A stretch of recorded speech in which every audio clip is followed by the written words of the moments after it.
The concept of the end times, or the last days, is a significant theme in Christian eschatology, primarily derived from teachings in the New Testament, such as the Olivet Discourse found in the Gospels of Matthew, chapter 24, Mark, chapter 13, and Luke, chapter 21. These passages describe a series of events intended to signal the approach of the end of the age and the return of Jesus Christ. Rather than providing a rigid checklist, these signs are often described as birth pains, events that will increase in frequency and intensity over time. Among the most cited signs are the rise of false prophets and messiahs, and the widespread deception that accompanies them. Furthermore, global geopolitical instability is frequently highlighted, characterized by wars and rumors of wars, as well as nations and kingdoms rising against one another. These physical conflicts are paired with predictions of environmental and societal breakdown, specifically through the occurrence of famines, pestilences, pandemics or widespread disease, and earthquakes in various places. Societal shifts also play a major role in these interpretations. Many point to the increasing prevalence of lawlessness, a cooling of love among the population, and the betrayal of family and friends as clear markers of the times.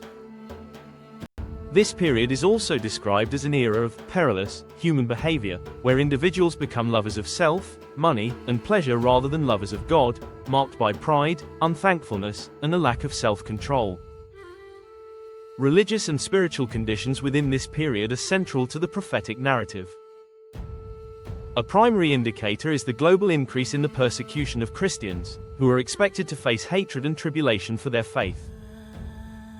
Concurrently, there is an expectation of a great apostasy, or a falling away from traditional beliefs, as people are misled by spiritual falsehoods. Despite this, a key sign before the conclusion of the age is the global proclamation of the gospel to all nations, serving as a witness to the world. Beyond human and political events, the Bible also speaks of fearful sights and great signs from heaven. These are often interpreted as cosmic disturbances or unusual celestial events that accompany the physical calamities on earth.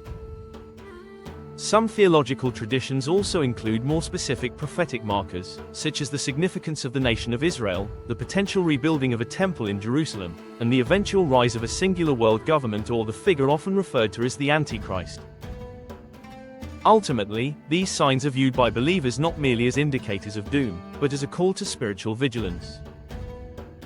They serve as a reminder for the faithful to remain steadfast in their values and to focus on their spiritual health amid a changing world. While these events have been discussed for nearly 2 millennia, the emphasis remains on the idea that the signs are intended to provide awareness that the end of the age is approaching, while the specific timing is held within the sovereignty of God.